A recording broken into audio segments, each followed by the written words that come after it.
Okay, so when we break this down even further, obviously we just talked about culture being everything but the natural world around us.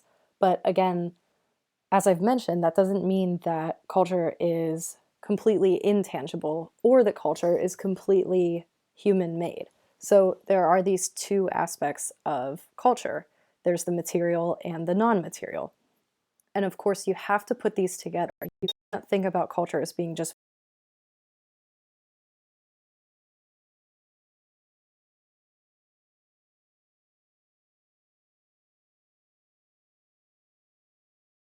products. It's the physical world. So it could be something into the is still something that we as humans have created. It's a national landmark. It's something that holds some sort of symbolic um, reverence, right? There's something more meaningful about this natural world that now we've edited. So it's the human made stuff. The non-material is what is intangible, that stuff that we can't really touch. So things like beliefs, ideologies, morals, language is also an intangible, non-material part of our culture. And this includes things like social constructs. So again, it is always important to remember that these facets of culture are socially constructed. It gets what I was saying at the end of the last video, that we often take for granted that the cultural practices that we engage in are normal, right? We think about the way that we're supposed to act in society largely as a result of our socialization, which comes from these beliefs that have surrounded and permeated really our society. And so we have grown up with this idea that this is how you're supposed to do things. We're like the fish in the water. And until someone comes along and shows us like, hey, you've been swimming around in water this whole time, we're like, oh, I didn't even notice that.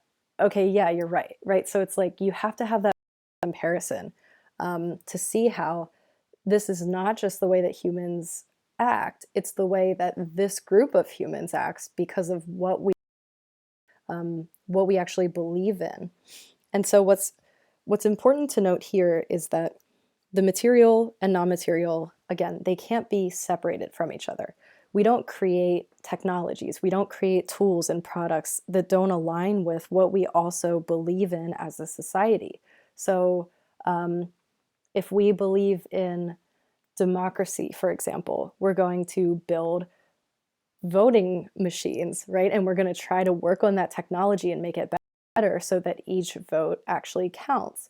Of course, corruption might play a role in sort of the of those machines, but in a society where democracy is not the political system in place, right? They're probably not building voting machines. They're probably building something else. So again, it's just you have to think about all of these things that we have. Why do we have them? What does it say about what we actually value?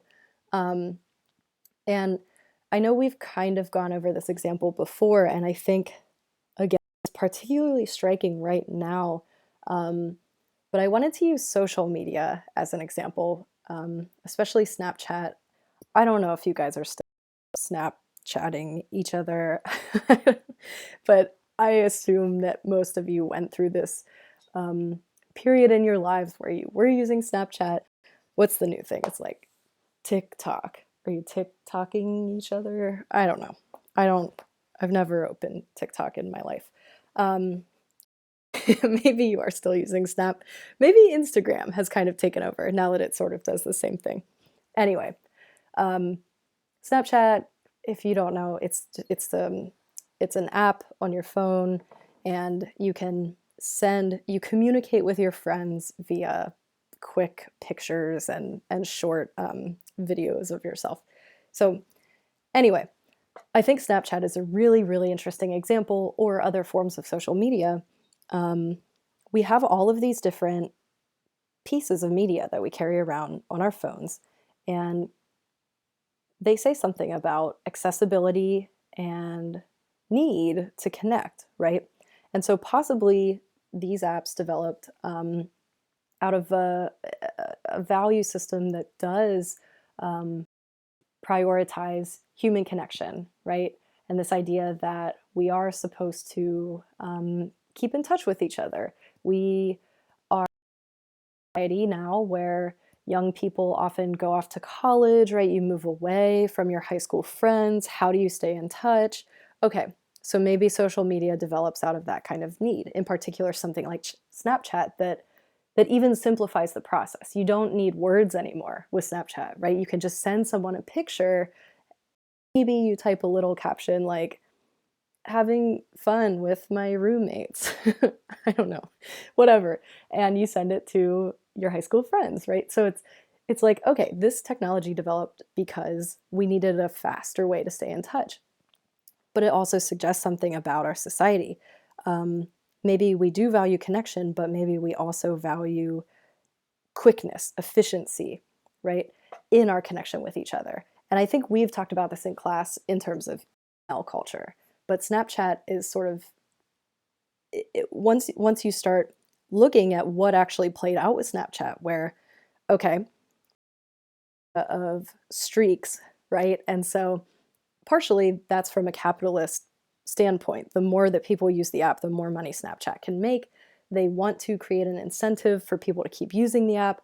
So they develop streaks. Streaks are put in place if you have connected with the same friend multiple days in a row.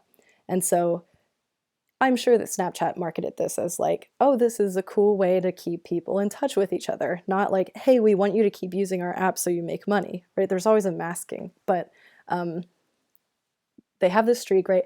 And then what happens with people using Snapchat is you start seeing all of these blank screens that just say the word streak across them being sent to each other. And I just think this is so fascinating because it kind of eliminates the purpose of what this app was even developed for in the first place, right? Wasn't it about connection? What does sending a blank screen to someone that just streak for the sake of maintaining the streak, even though the streak is supposed to be the symbol for kind of your close relationship, right? This idea that we're such good friends that we have such a high streak, right? We reached the little flame emoji. What was that? Like 100? You had to have 100 or something. Anyway, obviously, I don't know the ins and outs of Snapchat, but I do know the streak, and I just think it's so interesting the way that um, technologies might be created for this sort of non-material purpose, right? We have this kind of value system, and then the symbol through time can transform via use of that technology. And of course, you know, the technology in and of itself is part of our material culture, right? But then that goes back and it reshapes our non-material culture.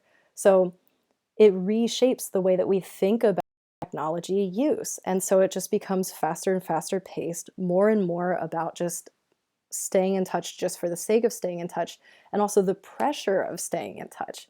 And so it's reinforcing this idea that, like, hey, now that we do have accessibility to each other, we have to, right? So it's just more and more and more, and it just builds and builds and builds. And it's kind of interesting to think about what's going on right now. Are people staying more connected remotely through use of these different apps? Or are we trying to take the time to kind of stay in our actual physical experiences? Um, and I think everyone has a different approach at this point. So I want you to think about and kind of, I want you to express this in your own words. How does our material culture influence our non-material? Vice versa, how does non-material influence material? And then I also want you to try to come up with another example. Maybe you can think of something that you use in your own life. Maybe you can think of something historical that's developed. And I want you to show at least sort of like one cycle through this. Okay, so something that was a belief that created a product or technology, and then how did that product or technology go back and actually change the values or beliefs? And you could even go back and show another product that's come out of that if you want to. But I only need just sort of that one cycle. And you can start from either end, material or non-material. So I'll be interested to see what you all come up with for that.